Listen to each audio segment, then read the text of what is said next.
All right, all right, all right. I think we are live. Let me make sure.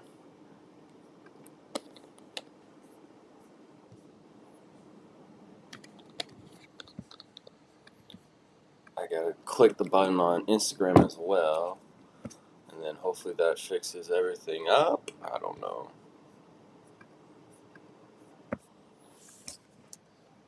I don't know. um, I don't think that should have canceled. Did it though? It might have. 1 second. I want to get this right. I want to make sure we're live on Instagram, which doesn't look like it. I might have to go live quicker.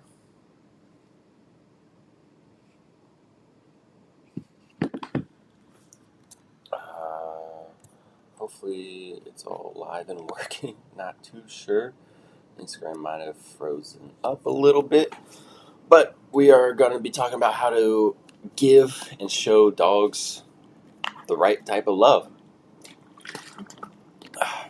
Make sure we are responsible and giving them the right type of love that is actually wanted and needed by the dog, not just emotionally desired by the human. And we'll be able to show you how to create some fun, amazing relationships to where it doesn't really matter, but we're gonna have some fun. So I want to bring up double checking. All right, let's bring up the video now. I'll bring it up and then I want to talk real quick before we go into it. Where is it? We got rolling out here.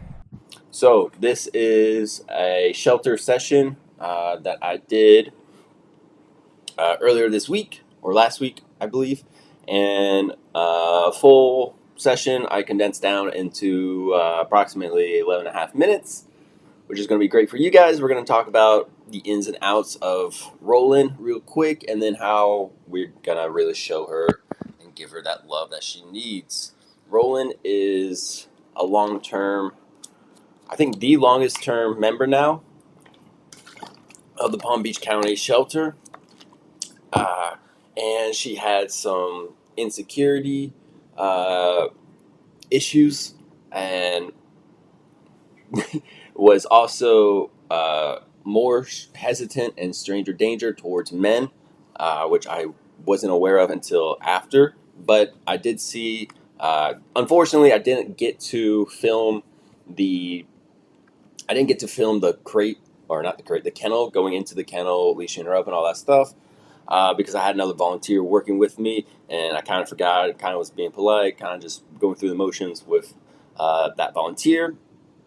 But when I unlocked it, opened it up, got in there, closed the door, a little bit of backing up, hesitation, showing her the full picture of like, okay, a normal person who wants to go and leash you up is just gonna, especially if they're male or female, whatever, you already have a little negative insecurity with a male. So I'm just, let me show you the full picture and see who you really are, and there is anything more there. Definitely a little insecure, a little unsure, a little hesitant. I definitely went in nice and slow and was able just to clip it, get the leash going to the collar, and it was all good. As soon as we got out of the kennel, instantly turned around to fence fight the neighbor right next to her. I think there's two pups in the kennel right next to her. We are very much overcrowded here, so a lot of dogs, if they're good, are going to be start to have pairs with them in the kennel, just because they are running out of room. So she turned around and like instantly started fighting them. I was like, no, you so silly, girl. I just know. And then ended the leash line, and then we started walking the other way to go out on a walk and then into our play area that is fenced in. Wanted to see one, get her out to go potty and get her going on the walk as well, see how she walks and behaves herself. I did learn down after talking to some other volunteers that she is or was super insecure and unsure about let's say the fence stuff, right? So they used to be able to see her. She didn't want to go up to any dog on the fence to sniff or interact at all. She would give complete avoidance, give a nice bubble to the fence. Here's the fence. She was going to give a nice bubble to it. There's a dog here. She's going around and then continuing up. She didn't want to do anything. And now we're kind of seeing the full flip of where she's been here for a long time. Lack of outlet, lack of guidance, and lack of understanding who she is has now created habituated almost this almost inverse. It all still comes from this insecure spot, but now she's going forward and fence fighting with these random other dogs around, whether that's in the kennel or whether that's in the play areas or the play kennels. They have some outside as well to rotate dogs in and out of the play groups or play areas that they have. So let's get into that's a little bit of her backstory. Super spunky, a lot of energy. So play is going to be great to start building our communication, and then as well as build up who I am, show her, hey, I can have a lot of fun with this male stranger. And this male stranger actually really knows how to love me respectfully and give me what I need to get. So that's where love really comes from. I do want to take her out. I do want to get her going. I don't want to just love up on her all the time. That would be the worst thing for her. I do want to be able to bridge that gap to where eventually that curiosity allows for more loving and affection, or loving through affection. But initially, it's going to be agreements, uh, different types of agreements in play, and then agreements in walking. So with walking, it's just, hey, just keep a nice loose leash. If you hit the end of the line, I'm stopping, you're stopping. Maybe you check in. You could easily do a check in with kibble, make this way quicker, potentially, if they're very motivated. But we don't want to utilize that when we're about to do a lot of fun playing, especially with unknown dogs. You want to create bloat or cause any issues like that. So let's just stick to one or the other. Right now, we're really playing because she needs it. She has a genetic, her predisposition of her energy and who she is. It's overflowing, and now it's going into these not the best learned habits. So let's get into the movie, and I'll be talking and pausing and going in and out of showing you guys We got how to rolling get out it up. here from, I wanted to film the crate stuff, but was working with another volunteer, so it just was being polite until we got out here. But a little insecure, a little hesitant initially, especially with me, a new person or a stranger, potentially. I didn't understand. It was just, or I didn't know. After this whole session, I was able to talk to another volunteer and then get a little bit more info. Like, yeah, they don't. She doesn't really like men. Um, she was actually shocked that I was able to easily take her out and have a lot of fun with her. So maybe that is a little bit more of a sticky situation than it rose, but she crushed it with me. Super started opening up when a couple other people came by. Just been utilizing some tug and some victory laps. Oh, potty, good girl. To really have some fun with her. And then I want to show you guys how we are building up her confidence and our relationship and rapport as well. Good girl, good. So she completely doesn't know who I am, but the way I go about how we're walking, how we're moving and migrating together, how I'm opening up this play window and being respectful of the intensity, the insecurity, and building up your confidence, utilizing you winning the tug, you victory lapping. So we just threw away the poop, doing a little leash work, rolling. Perfect, girl, you ready? Most of the leash work when we're at a shelter, it's just their name. So there's that connection or bring back focus to us, and then the end of the line or our leash help then arrives a second after, and then they start beating our help, and then they just walk nicely on leash. It's awesome. You ready, rolling? Yes. Oh, there she is. Again, that ready cue tells them, hey, I want to play, interact with you. Yes means go for that reward, go for that toy, grab it, have fun. The game is on. Start, go. Oh, see if she comes back. A little victory lap. Good girl. Yeah. A little victory lap first. And then we'll come back to our spot. Oh, I saw a girl. Oh, yeah. With some. In the victory laps, we're also working on leash work, right? How to follow and be guided by the leash. Simple circle victory lap is very important to do. Good. Good. Now we get to the little fight. Good. Oh, good. Oh, there she is. Yeah. Woo, rolling. Yeah. Nice. Even with the leash under her, we're still getting this victory lap in. So the best way you can give love to any dog is to really understand their genetics, their predispositions, what they've been habitualized to, and then what's the root behind of who they are. Is it insecurity? Is it confidence? Is it this, that, or the other? Really being able to check in and see it, and then understand, okay, we have this type of dog who needs these needs, this, and that. Let's start working on it and building it up for her and having fun.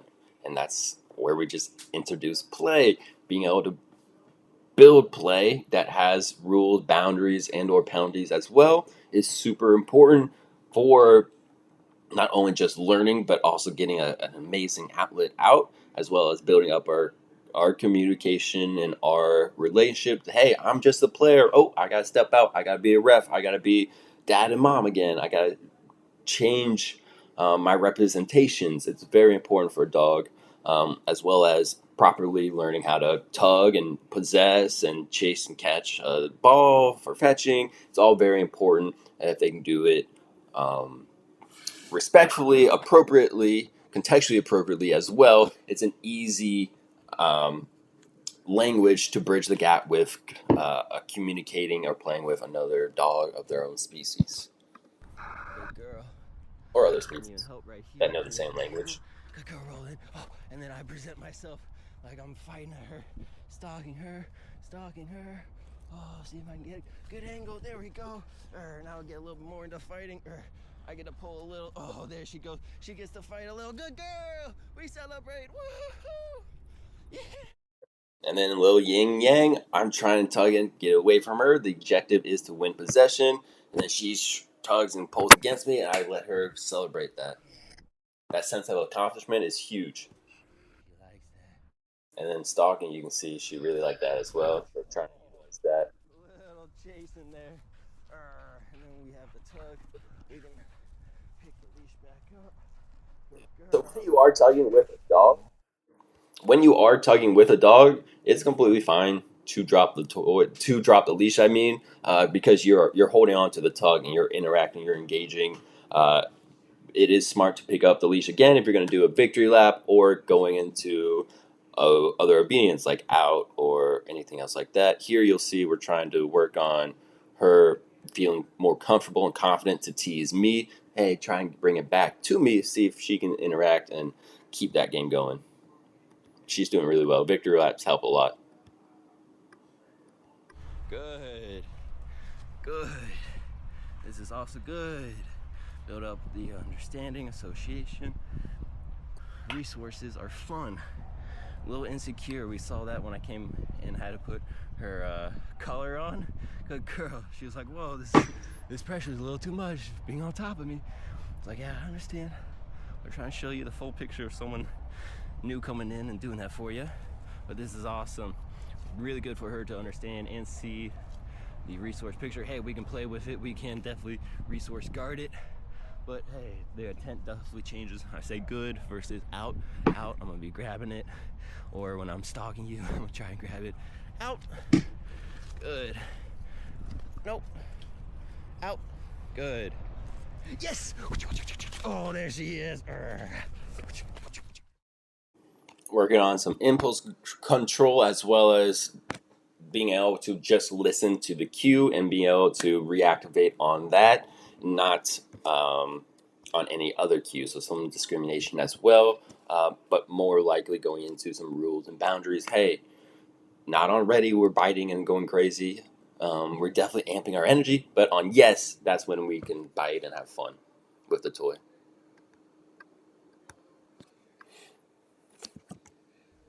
Oh, oh, oh, yep, regrip it. Come on. There she is. Yeah, yeah. Go, baby. Fun pup, fun pup. Our first obedience that we're just working on is going to be that out cue. And you will see her make the connection of beating my help with that out cue. So we do get into acquisition phase with her. We do not get into fluency where we're speeding it up. But you'll see as we get into our other play area, we're using out a little bit more often. But out was our initial obedience and thing that we are working on, besides building her confidence up and the other stuff we talked about beforehand. Rolling. Out. Good. And then Roland is just starting. Oh, out! I can drop it, but now she's got to understand I can be able to pick it up, and it's not still going. We're still in that pause window. When you hear out, it's like the ref blowing the whistle. Complete pause of the game. Don't go and interact with the toy. Even if I'm interacting with it, it's probably to reset and get us going for the next round of tugging and having fun. So listen to these cues and understand the windows. Right here, you'll see we go through that first understanding. Good. Now I want to make sure I'm in position to ensure the out. Nope. Good. Good. Nope. Good. Nope. Out. Rolling. Out. Good girl. Yes. And then on that, yes. So maybe picking it all the way up and lifting it above her head was too much of criteria for her. But she was doing very well learning the out, learning no, wrong, try again. The good, keep doing what you are doing. You will get rewarded. And then the yes, release, terminal marker, big fun, get after that toy. Really important for her. Ooh, the game's reactivated. Great. Little impulse control. A little compliance as well. Good girl. And then we do have to insert our will a little bit. It's like, hey, no, even if you want to keep going after this toy, no, we get to work on conditioning. No, cue then, wrong, try again. We're in that out period, that out window, complete pause of the game. I need to be able to pick it up, though. As a ref, you do have to do that. So being able to show her these pictures and really get that training and understanding going is so beneficial, and it's so important. If you love your dog, to show them this, they need to be able to understand that their choices matter, and they can get way more the amazing stuff, as well as they can avoid anything else too. They really can dictate their lifestyle. Oh, there she is.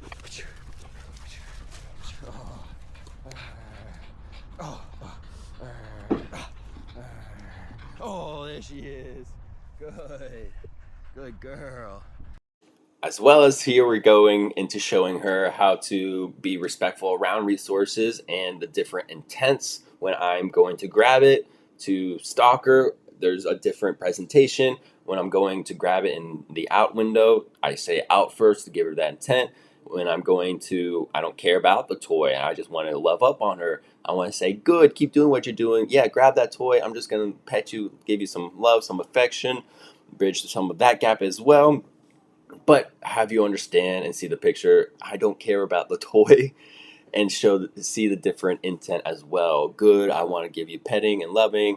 Out, I'm going to be grabbing the toy, resetting the game potentially. Very important. Good. I'm gonna be able to show her the difference. Good. Good. When she does have the toy, good girl. And this is how you if you do this properly, you don't create resource guarding dogs. You create dogs who love the game of tug and really have a high level of understanding it. Yes.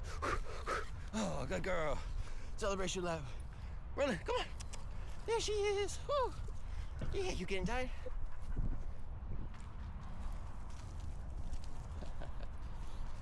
Rolling. Free. Change the window.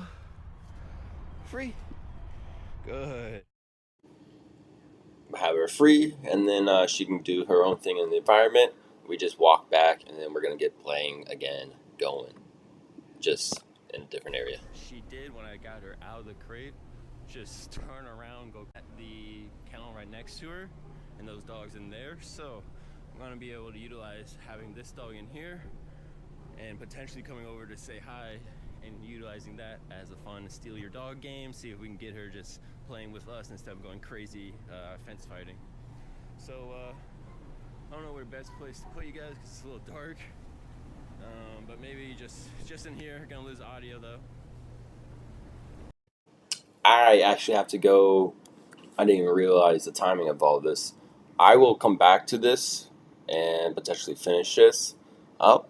I really want you guys to see the rest of our session and playing and how we get to. We already had out. You see that ready, get her sparked up, and then that yes. There's obviously some timing with yeses and getting her back engaging. You'll see down the line, but we have to pause for now and come back to this another time. I have to get ready for a session, and oh man, I'm excited. But this is how you start the actual process and actual. If you really care about a dog in front of you and want to help them, this is the love that you can do.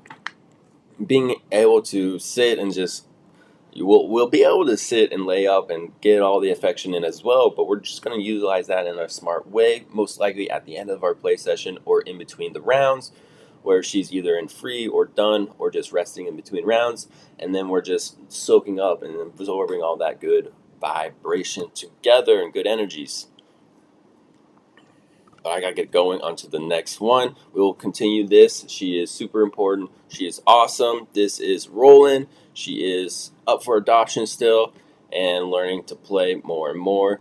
I'm gonna get back in there probably next week and do another fun video like this and keep progressing her to where we are working on the next stages of out and having fun with that. And then maybe some other obedience too, sits, durations, down durations. Maybe we'll see what we can get out of her.